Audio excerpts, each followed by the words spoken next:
Guatemala puede aprender de Colombia y aplicar los remedios antes de que los daños sean excesivos. Pero a Colombia le tomó bastante más de 7.000 millones de dólares, más de 7 millardos, durante esos 14 años, cerca de 3.000 especialistas norteamericanos entrenando diferentes fuerzas del aparato de seguridad colombiano, mucho soporte de la comunidad internacional, una élite colombiana bastante más estructurada, comprometida con su país que la de cualquier país centroamericano, una sociedad bastante más educada y más liderazgos. Y a pesar de eso hubo esa cantidad de muertos en todos los sectores que usted menciona, esa cantidad de dinero y muchos años. Centroamérica no tiene ninguna de esas condiciones, ni va a haber un plan Colombia equivalente para ningún país de Centroamérica, no lo está logrando ni México. O sea, eso sí representa un riesgo probablemente insalvable que tendrá que tener soluciones mucho más complejas de las que acá podamos discutir en los minutos que nos quedan. Claro, yo creo que la respuesta sería: Guatemala necesita construir Estado. Necesita dotarse de más y mejores instituciones, más fuertes, más transparentes y más confiables. Colombia pagó un precio terrible en vidas de jueces y de fiscales, de policías y de soldados. Procuremos evitarle eso a Guatemala. Procuremos que en Guatemala, cuando hay un conflicto entre los ciudadanos y los criminales, se interponga el Estado. Porque ahora resulta que están muriendo ciudadanos y es porque las instituciones no están haciendo su tarea. Sí. No quiero yo decir que deban morir jueces o fiscales o policías, ojalá que no muera ninguno, pero sí debe haber una fuerza del Estado de interposición entre el criminal y la víctima. Y ahora no se percibe o no se percibe con toda la contundencia con la que se debería percibir. Uno de los problemas gravísimos que tienen las estructuras del mal, además de todo lo malo que hacen, es esa coordinación no explícita. De alguna forma, por tener los mismos intereses, usar las mismas estructuras del Estado o de la sociedad para operar, de alguna forma se coordinan sin hablarse. Y eso pues, hace que el monstruo sea mucho más grande, un monstruo de muchas cabezas, que funciona descoordinado pero coordinado, para ponerlo de alguna forma que se pueda entender. Tomando eso en cuenta, regresemos por un momento a los casos más difíciles que usted manejando. Usted habló de los Zetas, este grupo que un juez dejó en libertad. ¿Qué juez fue este? ¿Por qué los dejó en libertad? ¿Qué pasó ahí? Fue un juez de Cobán, su nombre en este momento no lo recuerdo, pero en todo caso es alguien que tiene que responder porque es un servidor público, no ha hecho bien su trabajo y por lo tanto tendrá que explicar lo que ha hecho y por qué lo ha hecho. Yo le diría que efectivamente estos grupos criminales, que son diversos, que no están coordinados entre sí, sin embargo, hablándose o sin hablarse, cierran filas frente al adversario común. Pero es decir, donde ellos ven que el Estado se organiza, ellos se organizan también. Ahora, el que los terminaran liberando no dependía solo del juez, ahí tuvo que funcionar otra estructura del Estado, sobre todo el sistema judicial, para que finalmente se ejecutara la orden de liberarlos.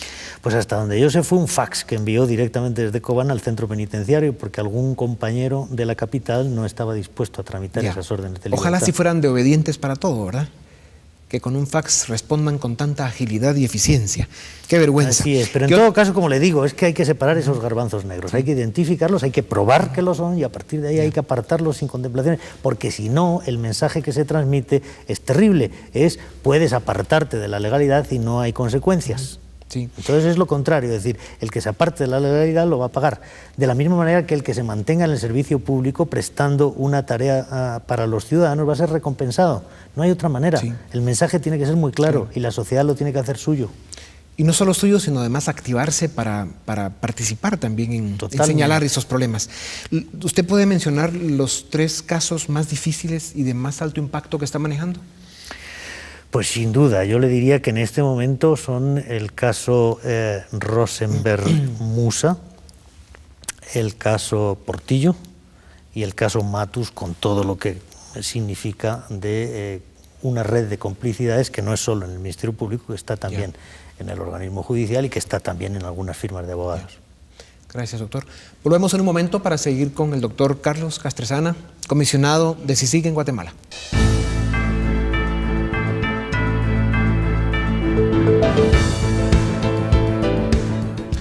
Bienvenidos a Libre Encuentro con el doctor Carlos Castresana, comisionado de CICIG en Guatemala.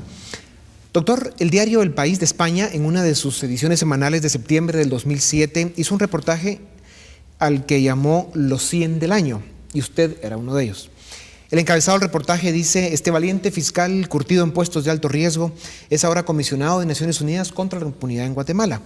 Y el reportaje dice: Carlos Castresana es un hombre valiente, lo ha demostrado repetidas veces a la hora de asumir casos o aceptar puestos de alto riesgo, ninguno como el que ocupa en la actualidad, lo cual pues nos preocupa en Guatemala. Comisionado de la ONU contra la impunidad en Guatemala, un puesto en sintonía con los tribunales internacionales de los últimos años: Antigua Yugoslavia, Ruanda, Sierra Leona, Camboya y la Corte Penal Internacional. Guatemala es una de las naciones más bellas de América y quizá la más siniestra, donde grupos paramilitares amparados en las cloacas del Estado actúan impunemente desde hace décadas. Y termina el reportaje diciendo: hoy dicen que el país, o sea Guatemala, vive en paz, pero la violencia causa cada día nuevas víctimas, muchas de ellas mujeres. Son miles y no pasa nada. Según datos de la organización Sobrevivientes, entre 2000 y 2005 la justicia solo resolvió 5 casos, 5 en 5 años. Usted, señor comisionado, tiene un prestigio que cuidar y una responsabilidad que cumplir. Si se mantienen los obstáculos y no se cumple con las demandas de CICIG para que pueda operar y resolver en Guatemala, ¿cuál es su plan alternativo? Nosotros ya tenemos un plan alternativo. Nosotros hemos iniciado una tarea de cooperación con las autoridades judiciales de otros países que nos están ayudando en aquellos casos en los que la investigación nos lleva, fundamentalmente por razones de investigación de lavado de dinero, a otros lugares, a paraísos fiscales, a países donde se ha podido aprovechar económicamente la conducta delictiva previamente cometida en Guatemala. En esa tarea estamos insistiendo porque nos parece que hoy en día, en este mundo globalizado, la justicia tampoco puede cerrarse dentro de las fronteras de un solo país.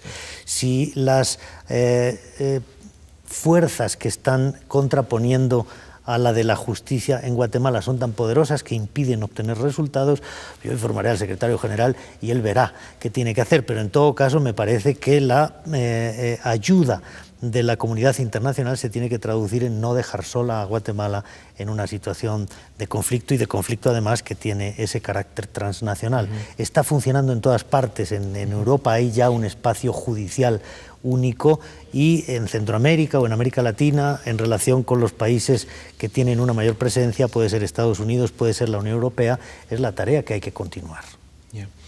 Doctor, usted mencionó casos de alto impacto, habló del caso de Portillo, Matus, Rosenberg, Musa, como 3 casos importantes. En el caso específico del expresidente Portillo, algunos grupos han señalado, incluso una jueza llegó a sacar a CICIG del proceso. ¿Por qué está persiguiendo usted a este personaje? Nosotros presentamos un escrito de querella donde nos constituíamos como acusadores, como querellantes adhesivos, y ahí señalábamos que el expresidente Portillo había sustraído una cantidad muy importante de dinero, en ese caso concreto del Ministerio de Defensa, pero que no lo había hecho solo o principalmente para su lucro personal. Aproximadamente un 25% de la cantidad sustraída terminó en sus bolsillos, pero el otro 75% fue para una estructura criminal en la que el presidente Portillo se integraba, que constituye un aparato clandestino de seguridad de los que, con acuerdo a nuestro mandato, tenemos que ayudar a Guatemala a deshacerse de esa actividad. De manera que no es una persecución de un caso de pura corrupción, ni es una persecución que tenga contenido o relevancia o intencionalidad política, es una persecución de una conducta criminal grave cometida en el contexto de una estructura clandestina que tiene que ser desmantelada. Y eso dijimos a la juez, y la juez, sin argumentos, sin motivación alguna, nos excluyó del procedimiento. Afortunadamente, por vía de apelación, como buenos litigantes, que es lo que hay que hacer, pues impugnamos esa decisión y hemos conseguido que el Tribunal Superior la rectifique. Doctor, el ex vicepresidente Stein, cuando nacía CICIG, manifestó que CICIG investigaría a los organismos ejecutivo y judicial para determinar cómo el crimen organizado está enquistado en las instituciones gubernamentales. ¿Tenía razón él cuando dijo esto? Yo diría que sí, yo le he dicho antes. Esas estructuras que en su origen tenían seguramente un carácter contrainsurgente y una lógica de guerra civil, han evolucionado en estos 12 años después de la firma de los acuerdos de paz, y han evolucionado como un cáncer hacia una metástasis. Hoy en día son pura delincuencia organizada y están a rebasar esta presidencia, que van a continuar en la siguiente y en la siguiente, pero no hay otra alternativa. Sí. y la sociedad no debe olvidar que también ha recibido un alto nivel de contaminación y que debe pues, renovarse y activarse para participar en este rescate. Estos grupos, por supuesto, tienen también sus cómplices en el sector privado, académico, mediático, en todas partes, porque es un problema de toda la sociedad. Hay una